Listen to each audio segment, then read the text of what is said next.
তোমাদের দাদা এটা খাওয়ার পর বলে কিনা মাটন কোপ্তাকারি খাচ্ছি, একদমই বিশ্বাস করতে চাইছে না। এটা মোচা দিয়ে বানিয়েছি, দেখতে পাচ্ছ একদম নরম তুলতুলে হয়েছে। তো এই দারুণ সুস্বাদু লোভনীয় কোপ্তাকারি বানানোর জন্য লাগবে মোচা। সত্যি কথা বলতে মোচার কোপ্তাকারি যে এত বেশি সুস্বাদু হয় এভাবে না বানিয়ে খেলে জানতেই পারতাম না। তো এই মোচার কোপ্তাকারি বানানোর জন্য মোচাটার প্রথমে এই ফুলগুলোকে ছাড়িয়ে নিতে হবে আর ভালো করে ফুলগুলোকে পরিষ্কার করে নেওয়ার পর সেদ্ধ করে নিতে হবে। তো চুলোয় বেশ কিছুটা জল গরম করে নিয়েছি।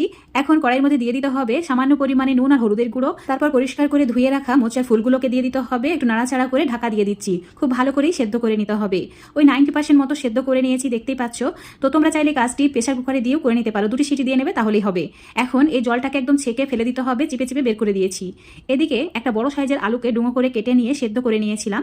তো সেটা ভালো করে একটা ম্যাশারের সাহায্যে ম্যাশ করে নিয়েছি, একদম ভালোভাবে ম্যাশ করে নিতে হবে। আর সেদ্ধ করা মোচার ফুল ঠান্ডা হয়ে গেছে। তো এখন এটা মিক্সার জারের মধ্যে নিয়ে ব্লেন্ড করে নিচ্ছি। এখানে কোনো কিছু অ্যাড করিনি, জাস্ট এভাবে ব্লেন্ড করে নিয়েছি। তো একটু দানা দানা থাকবে, এভাবে ব্লেন্ড করতে হবে। এখন মোচার পেস্ট আলুর সঙ্গে অ্যাড করে দিয়ে কিছু মশলা দিয়ে দিতে হবে, যেমন হাফ চামচের মতো জিরে গুঁড়ো, হাফ চামচ হলুদের গুঁড়ো, হাফ চামচ লঙ্কা গুঁড়ো, তার সঙ্গে দিয়েছি হাফ চামচের কম ধনের গুঁড়ো, স্বাদ মতো নুন। আর দিয়ে দিতে হবে হাফ চামচ মতো গরম মশলা, অবশ্যই গরম মশলা দিতে হবে। তার সঙ্গে হাফ চামচ আদা রসুন বাটা। একটা বড় সাইজের পেঁয়াজকে একদম কুচি করে কেটে নিয়ে অ্যাড করেছি, তার সঙ্গে 2টি কাঁচা লঙ্কা অ্যাড করে দিয়েছি। আর অল্প একটু ধনেপাতা কুচি আর হাফ কাপ মতো বেসন নিয়েছি। আর বেসনটা এখানে এই অল্প করেই অ্যাড করতে হবে, যেমন লাগবে। এই কোপ্তাকারিতে বেসনের পরিমাণটা বেশি হয়ে গেলে একদমই ভালো লাগবে না, তাই অল্প অল্প করেই দিতে হবে। যেমন লাগবে সেই হিসাবে দেবে, ঠিক বাইন্ডিং হয়ে যাচ্ছে সেরকম দেখেই অ্যাড করতে হবে। তো এখন ভালোভাবে মাখিয়ে নেওয়ার পর হাতে অল্প একটু তেল ব্রাশ করে নিয়ে গোল করে নিয়েছি, ঠিক লাড্ডুর মতো করে বানিয়ে নিয়েছি।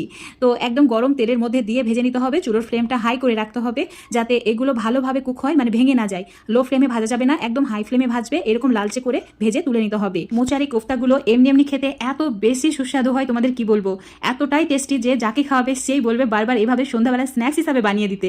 আর এই কোফতাগুলো উপর থেকে যেমন হয় মুচমুচে, ভেতর হয় সেই রকম নরম তুলতুলে, একদম দারুণ লাগে খেতে। তো অবশ্যই বেশি করে বানিয়ে রেখে দেবে। দেখতে পাচ্ছ দারুণ হয়েছে, তাই না? তোমাদের এখন একটা ভেঙে দেখিয়ে দিচ্ছি, দেখো একদম পারফেক্ট হয়েছে। তো ঠিক এইরকম সফট করেই বানাতে হবে। এখন একটা মিক্সার জারের মধ্যে 2টি মিডিয়াম সাইজের পেঁয়াজকে কেটে নিয়ে অ্যাড করেছি, তার সঙ্গে ছোট সাইজের 2টি টমেটো দিয়েছি, 2টি এলাচ, অল্প একটু দারচিনি আর 2টি শুকনো লঙ্কা একদম ভালোভাবে পেস্ট করে নিতে হবে, কোনো রকম জল ছাড়াই। তো এটা রেডি হয়ে গেছে। এদিকে চুলোর উপর একটা ফ্রাইং প্যানে দিয়ে দিচ্ছি 4 চামচ সর্ষের তেল। তেল গরম হয়ে গেলে দিয়ে দিতে হবে হাফ চামচের একটু কম গোটা জিরে, 2টি তেজপাতা আর এই গোটা জিরেটাকে লালচে করে ভেজে নিতে হবে। তারপর যে পেস্টটা করে রেখেছিলাম পেঁয়াজ টমেটো সেটা দিয়ে দিচ্ছি, তার সঙ্গে 1 চামচ আদা রসুন বাটা দিয়ে দিচ্ছি।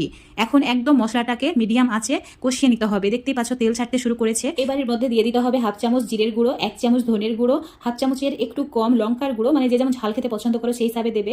আর দিয়ে দিতে হবে হাফ চামচ হলুদের গুঁড়ো, স্বাদ মতো নুন। এখন একদম ভালোভাবে কষিয়ে নিতে হবে। মশলা যাতে পুড়ে না যায় তাই সামান্য পরিমাণে জল দিয়েছি। লো ফ্লেমে একটু সময় নিয়ে কষিয়ে নিয়েছি। যত ভালো করে মশলা কষানো হবে গ্রেভির স্বাদ তত বাড়বে, মানে এই কোফতাকারির স্বাদ তত বেড়ে যাবে। এখন 1 গ্লাস মতো জল দিয়ে ভালো করে জলটা ফুটিয়ে নেব, মানে গ্রেভিটা ফুটিয়ে নেব।